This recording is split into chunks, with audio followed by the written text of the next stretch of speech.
The flour sack weighed 40 pounds, and Leanne Jow carried it the same way she carried everything else in Prospect Creek, Wyoming territory, without asking anyone to help. She set it on the counter of Hutchins' General Store with a soft thud, and counted out the coins from a cloth purse worn thin at the seams. Behind her, two women from the church social murmured to each other, not quietly enough. "That's the Jow girl. Lives alone since her brother passed. Shame nobody's asked for her. Pretty enough face, I suppose, if you like that sort of quiet." Leanne did not turn around. She had learned in the 3 years since her brother Win died of a fever that swept through the creek camps that turning around only gave people the satisfaction of watching her react. She finished her transaction, thanked the clerk, a stooped, kindly man named Ezra Pruitt, who had never once spoken unkindly to her, and stepped out into the July heat with the flour balanced against her hip. She was 21 years old, and by the arithmetic of Prospect Creek, that made her nearly a spinster. She kept a small cabin at the edge of town that had once belonged to Win, tended a garden that fed her better than her neighbors realized, and mended clothes for coin when the mending work came steady. The garden was the one place in town where nobody's eyes followed her, where the tomatoes did not care what language her father had spoken, or whether she had a husband to answer for her presence in the territory. She knelt among the rows most mornings before the heat set in, pulling weeds with the same steady patience she brought to everything, and told herself she was content. She was not lonely, or told herself she was not, though the truth of that had grown harder to hold on to as the summer wore on, and the evenings stretched long and silent in the cabin Win had built with his own hands the year before the fever took him. Her father had come west in 1858, one of thousands of Chinese laborers drawn by the promise of gold that mostly enriched other men, and had stayed on after the rush thinned to build a life freighting supplies between mining camps. He had died when Leanne was 16, and Win, 4 years her senior, had taken up the freighting work and the responsibility of her both, moving the two of them finally to Prospect Creek when a fair contract with the local ranchers promised steadier income than the played-out camps could offer. Win had built the cabin with lumber bought on credit and labor borrowed from two ranch hands who owed him a debt of their own, and for 2 years the two of them had made something like a home there, until the fever came through in the wet spring of 1874 and took him inside of 4 days. She thought of him often while she worked the garden, of the particular way he used to whistle while he mended harness leather on the porch in the evenings, and she had never once, in 3 years, allowed herself to cry about it where anyone in town might see. It was the horse that changed everything, not the man at first. A big bay gelding had thrown a shoe outside the blacksmith's, spooked by a rattler in the dry grass, and reared hard enough to snap its lead line. The street emptied fast, the way streets in cattle country always did when an animal went wild, everyone scrambling for porches and doorways. Leanne did not scramble. She had grown up around her father's mules on the trail west, had learned as a girl of 9 how a frightened animal's ears and eyes told you everything before its legs did, and something in her simply moved before her mind caught up to the decision, stepping directly into the horse's path with her flour sack abandoned in the dirt behind her. "Easy," she said, low and even, the way her father used to. "Easy now." The horse's eyes rolled white, its front hooves striking the packed earth close enough to raise dust against her skirts, but she did not step back. She kept her hands open and low, her voice a steady murmur beneath the animal's panic, and within a dozen heartbeats the gelding's ears came forward instead of pinned flat, its breathing slowing from a scream to a shudder. That was when Caldwell Briggs reached her, moving fast for a man his size, his own hand closing gently over the horse's halter the instant it was safe to do so. "You could have been killed," he said. not as scolding, more as something closer to disbelief. "So could the horse," Leanne answered, brushing dust from her sleeves. "Someone had to do something before he ran himself into the creek bank." Caldwell was not a man Prospect Creek spoke of often, not because there was anything shameful in him, but because he kept to his ranch 6 miles north of town, and rarely came in except for supplies and the occasional cattle sale. He was broad through the shoulders in the way of a man who worked his own land instead of paying others to do it, his hands calloused and marked with the particular scars of rope burn and barbed wire. He had lost his wife to childbed fever 4 years back, though the child had not lived either, and the town had quietly stopped inviting him to socials sometime after the 2nd year of his grief, the way towns do when a man's sorrow makes everyone else uncomfortable. He looked at Leanne now the way he might look at a fence line he had misjudged the strength of, reassessing something he thought he already understood. "That's my horse," he said. "Name's Samson. He's never let a stranger near him when he's spooked like that." "He wasn't spooked at me," Leanne said. "He was spooked at the snake. I was just standing in the way of his running." "Most people standing in the way of a panicked horse end up trampled, not thanked." "I'm not most people," she said, and picked her flour sack back up from the dirt before he could offer to carry it for her, which she suspected he had been about to do. He walked beside her anyway, leading Samson by the halter, all the way to the edge of the street where the churchwomen still stood watching with an interest they were not bothering to disguise any more.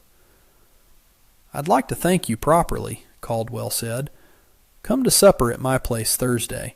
My housekeeper Odessa Marsh cooks better than anyone in the territory, and it's the least I can offer for what you just did." Leanne felt the weight of the churchwomen's stares like a physical thing pressed against her back. A supper invitation, unchaperoned, from a widower rancher to an unmarried woman living alone, was the kind of thing Prospect Creek would spend a month chewing over. "People will talk," she said. "People talk regardless," Caldwell answered, something dry in his voice that suggested he had made his peace with that fact long before she had. "Might as well give 'em something worth discussing." She should have said no. Every practical instinct she had built over 3 years of careful, unremarkable living told her to say no, to protect the fragile respectability she had constructed one quiet season at a time. But something about the steadiness in his eyes, the same steadiness she had used on his horse only minutes before, made the refusal die in her throat. "Thursday," she said instead.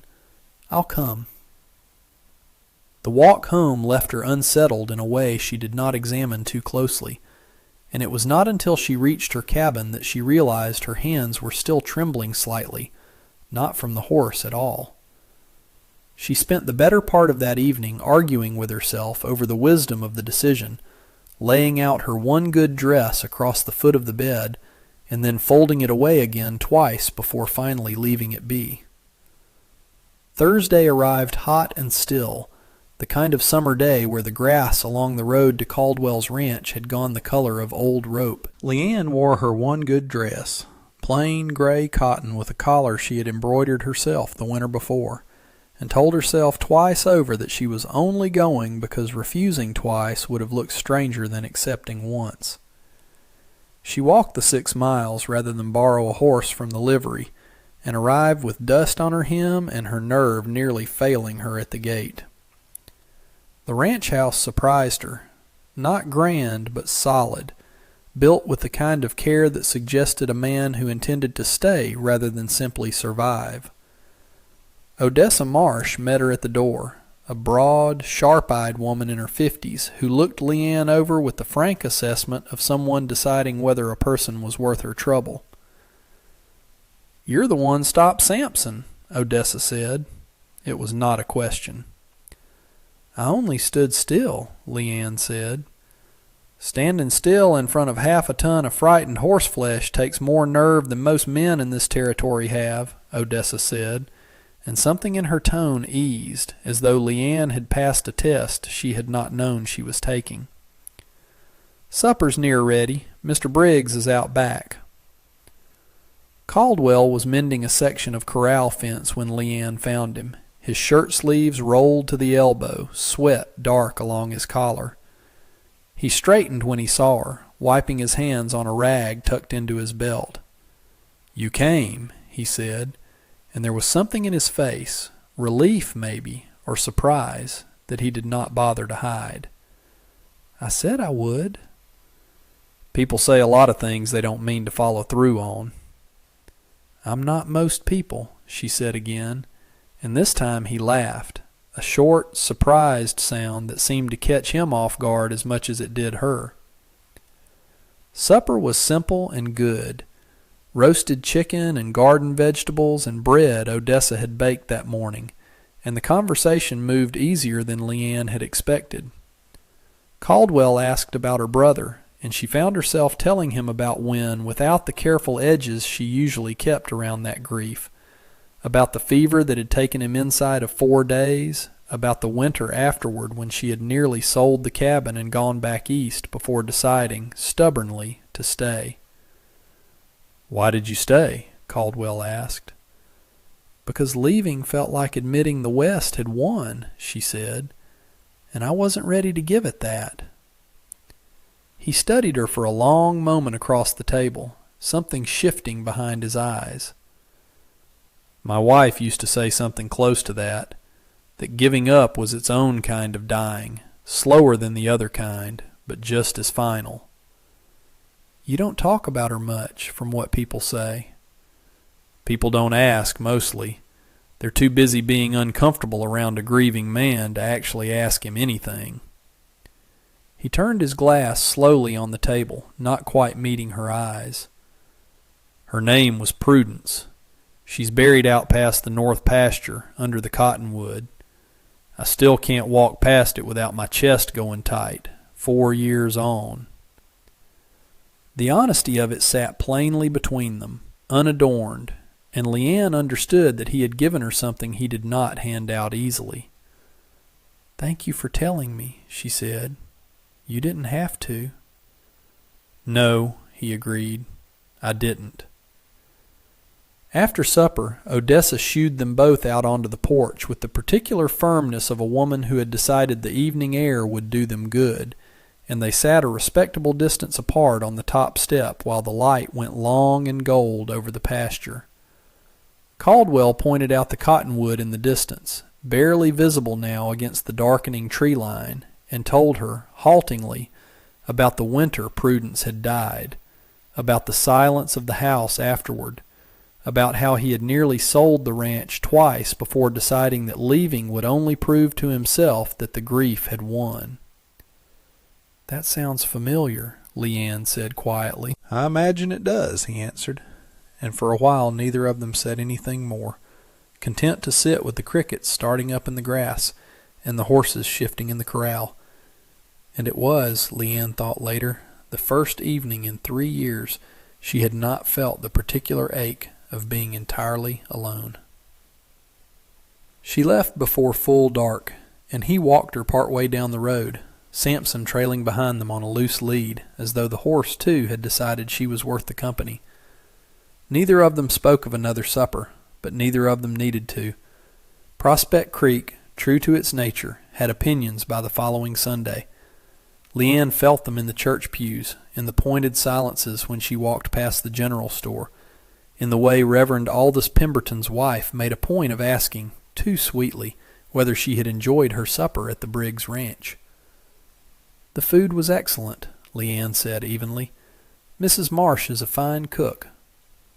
"I'm sure," the Reverend's wife said, in a tone that suggested she was sure of something else entirely. It did not stop there.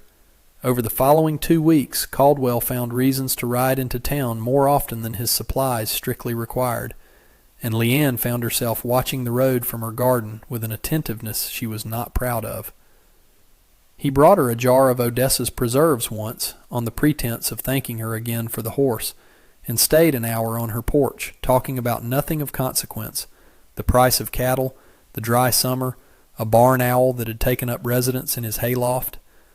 She found she did not mind the town's whispering nearly as much as she once would have, not when the alternative was giving up these slow, unhurried afternoons. It might have stayed only whispers, the ordinary friction of a small town chewing over an unlikely pairing, if not for Otis Farrow. He owned the largest cattle operation in the county, a man whose politeness in any conversation was, by long local understanding, the surest sign that he intended someone harm. He had wanted Caldwell's northern grazing land for 6 years, ever since a boundary dispute had gone in Caldwell's favor at the Territorial Land Office, and he had never fully let the loss settle. Otis found Leanne outside the Mercantile on a Tuesday morning, tipping his hat with a courtesy that did not reach his eyes. "Miss Zhao, I understand you've become friendly with Caldwell Briggs."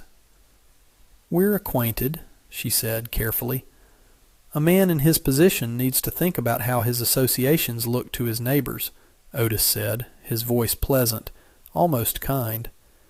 "It would be a shame if certain arrangements about his water rights came into question on account of who he's seen keeping company with.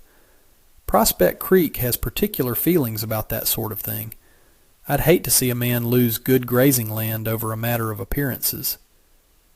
The threat sat wrapped so carefully in courtesy that Leanne nearly missed its shape entirely, but she had spent enough years reading the careful language of people who wanted something from her without asking directly to recognize it now. "Are you threatening him, Mr. Farrow?" "I never threaten," Otis said, smiling. "I only observe how these things tend to go." He tipped his hat again and walked on, leaving Leanne standing in the dust with her pulse hammering, understanding for the first time that her presence in Caldwell's life carried a cost that extended past her own reputation and into his livelihood. She rode out to the ranch that same afternoon, borrowing a horse from the livery with coin she could not entirely spare, and found Caldwell in the north pasture inspecting a section of fence line that ran along the disputed boundary. He looked up as she approached, surprise and pleasure crossing his face before he registered the tightness in hers. "What's happened?" She told him about Otis Farrow's visit, the careful threat wrapped in pleasantries. The water rights he had implied were now in question. Caldwell's jaw went hard, a muscle working there that told her more than any words could have. "He's wanted this land since before Prudence died," Caldwell said. "He tried to buy the deed clean off me twice, then tried the courts once the land office ruled against him. I should have expected he'd find some other lever to pull." "I don't want to be the reason you lose your ranch," Leanne said, the words costing her more than she expected them to. "Maybe it's better if I stop coming out here, if people stop having something to talk about." Caldwell was quiet for a long moment, looking out over the pasture toward the distant cottonwood where his wife was buried, and when he finally spoke, his voice had lost the careful ease it usually carried. "I spent 4 years letting other people's discomfort decide how I lived," he said. "I stopped going to socials because folks got quiet and sad around me. I stopped speaking of Prudence because it made everyone else uncomfortable to hear a man grieve out loud. I let this whole town shrink my life down to something small and safe because it was easier than fighting for anything bigger." He turned to face her fully. "I'm not doing that again, not for Otis Farrow, and not for the church ladies, and not because you're afraid of costing me something I've already decided is worth the cost." "You don't know that I'm worth it yet," Leanne said. "We've had one supper." "I know you stood in front of a half-ton of panicked horseflesh without flinching," he said. "I know you buried your own brother and chose to stay rather than run from a place that had already taken something from you. I know more about what you're worth than Otis Farrow will ever understand about anything in his life." He paused, something rawer moving beneath his composure. "I told myself after Prudence that I wouldn't let myself want anything that big again. I've been failing at that since the moment you calmed my horse in the middle of the street." The confession landed with a weight that left her breathless, and she did not step back from it the way caution told her to. "I told myself the same thing after Wynn," she admitted, "that wanting things only made losing them worse. I don't think that's true anymore, standing here." Neither of them moved to close the distance further, not yet, but something had shifted in the space between them, honest and unhidden for the first time since the horse had thrown its shoe outside the blacksmith shop. They stood together at the fence line a while longer, watching the light change over the pasture, and Caldwell told her, quietly, about the day he and Prudence had first walked this same boundary together, newly married, imagining a herd that did not yet exist. It was not a wound he was showing her to be pitied for, she understood, but a piece of himself he had decided she was allowed to hold. The real trouble came 2 weeks later, in the dry heart of August, when someone cut the fence along Caldwell's northern boundary in the dead of night and drove a dozen head of his cattle onto Otis Farrow's land. By morning, Otis had filed a formal complaint with the Territorial Land Office, claiming trespass and demanding the disputed boundary be resurveyed in his favor, his politeness in the complaint itself somehow more menacing than open anger would have been. "He's using the cattle to force the survey question back open," Caldwell said, pacing the length of his porch while Leanne sat with a cup of coffee going cold in her hands. "If the boundary gets redrawn, I lose the north pasture and the water access that comes with it. Without that water, I can't run cattle through a dry summer. I'd have to sell within the year." "Then we proved the fence was cut," Leanne said. "Someone drove those cattle across deliberately. That's not trespass, that's sabotage, and there'll be evidence of it if anyone bothers to look properly." "The land office isn't inclined to look properly at anything Otis Farrow doesn't want looked at. He's got friends in the territorial office going back a decade." "Then we don't rely on the land office," Leanne said, setting down her cup with sudden decision. "We find proof ourselves before the hearing, and we bring it to the hearing in a form nobody can argue with." They rode the boundary line together at dawn 2 days later, before the heat made the work unbearable, and it was Leanne who spotted what Caldwell's own hands, exhausted and grief-worn as they were, had missed on his first inspection. The cut fence wire had been snipped clean with shears, not torn or broken by weather or animal, and pressed into the dried mud nearby was a boot print, far too fine and narrow for any of Caldwell's own ranch hands, whose boots were all worn heavy work leather. "That's a town boot," Leanne said, crouching beside the print. "Look at the heel. Nobody who works cattle wears a heel that thin. That's a boot for walking boardwalks, not fence lines." "Otis doesn't work his own fences," Caldwell said slowly. "He's got a foreman does that, a man named Silas Whitcomb." They spent the better part of that morning studying the print further, measuring it against a scrap of paper Leanne tore from the notebook she kept for her mending accounts, and marking the exact spot along the fence with a stake, so the evidence could not later be disputed as imagined or misplaced.